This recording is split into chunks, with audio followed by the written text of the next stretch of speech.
आराधना हिंदी साहित्य में आपका स्वागत है। तुलसीदास द्वारा रचित रामचरितमानस के अयोध्या कांड के 36वें और 37वें दोहे को लेकर हम प्रस्तुत हैं।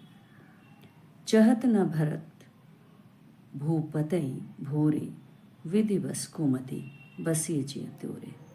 सो सब मोर पाप परिणामो, भयो कुठाहर जय विधिवामो। सुबस बसिही फिर अवध सुहाई, सब गुण धाम राम प्रभुताई। करि हई बाई सकल सेवकाई, होई तिहु पुर राम बड़ाई। तोर कलंको मोर पछिताऊ, मुँह न मिटही न जाहि काऊ। अब तो ही निकलाग कर सोई, लोचन ओट बैठू मुँह गोई।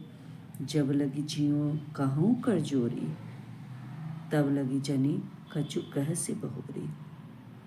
फेरी पछिते हसी अंत अभागी, मारसी गाय नहारू लागी।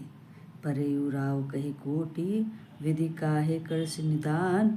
कपट सयानी न कहती, कछु जागती मनहु मसान। तो इस जो दोहे हैं और चौपाइयाँ हैं, इसमें दशरथ और कैकेयी के बीच के क्या है आपसी वार्तालाप को दिखाया गया है। दशरथ ने इस काव्यांश में कहा है कि भरत तो भूलकर भी अथवा अत्यंत सरल मना होने के कारण राज सिंहासन नहीं चाहते। भाग्यवश तेरे ही मन में राज्यलिप्सा की यह दुर्बुद्धि समाई है। यह सब भी वास्तव में मेरे ही पाप कर्मों का परिणाम है, जो आज असमय विधाता या भाग्य भी मेरे प्रतिकूल हो गया है।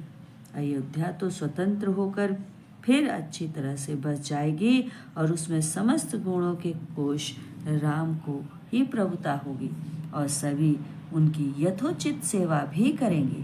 त्रिलोकी भर में राम की प्रशंसा भी होगी। केवल मात्र तेरा यह कुटिल कार्य कराने का कलंक और मेरा पछतावा भर कर भी नहीं मिट पाएगा। अब तुझको जो कुछ उचित लगे तू ही कर, लेकिन मुँह छिपाकर मेरी आंखों के सामने से हट जा। मैं हाथ जोड़कर कहता हूँ कि जब तक मैं जीवित हूँ तब तक तुम मुझसे कुछ मत कहना। अरे अभागिनी, तू अंत में पछताएगी।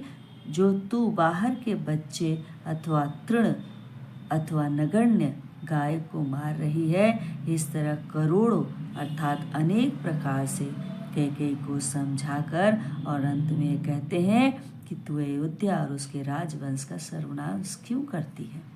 राजा दशरथ भूमि पर गिर पड़े और इस पर भी कपट और चालाकी से परिपूर्ण बनी कैकेयी क्या है ने यह भी नहीं बोला, मानो उस समय चुप रहकर वो शमशान में मंत्र सिद्ध कर रही है। तो यहाँ दशरथ की व्यथा भरी करुण दशा का बहुत ही मार्मिक चित्रण किया गया है और अंतिम पंक्तियों में उत्प्रेक्षा अलंकार है, प्रचलित मुहावरे और सरल शब्दावली और देश शब्द समन्वय का यहाँ की विशेषताएं देखी गई हैं।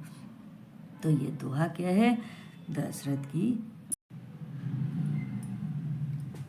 राम राम रट बिकल भुआलू, जनु बिनु पंख बिहंग बेहालू। हृदय मनाओ भोरो जनि होई, राम ही जाए कहे जनि कोई। उदो करहु जनि रवि रघुकुल गुर, अवध बिलो की सुल होई उर।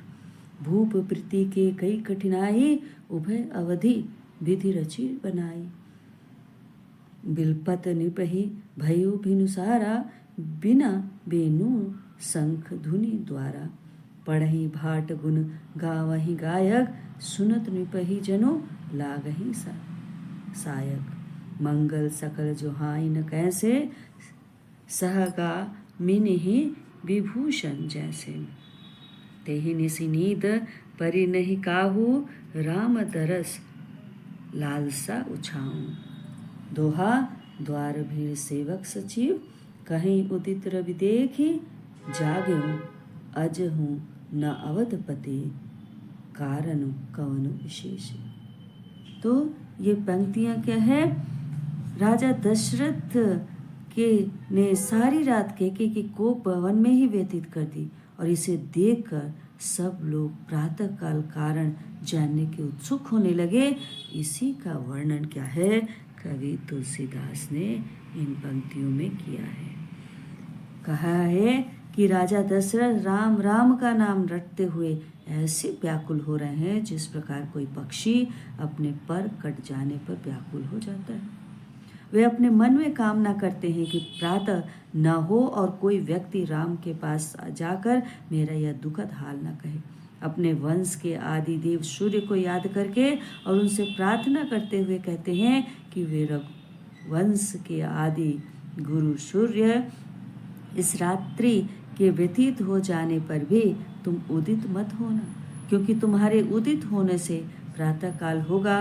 प्रातः होते ही राम वन गमन करेंगे और यह देख जानकर सारी अयोध्या अत्यंत व्यथित हो जाएगी।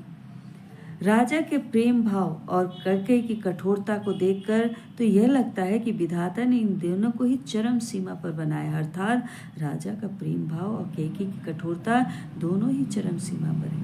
इस प्रकार राजा के रोते रोते रात व्यतीत हो गई और प्रातःकाल हो गया और राजा द्वार पर वीणा, वंशी, शंखादि बजने लगे और भाण घट प्रस्तुतियाँ पढ़ने लगे। यह गायक गण गीत गाने लगे जो सुनते ही राजा दशरथ को वाण से प्रतीत होते थे।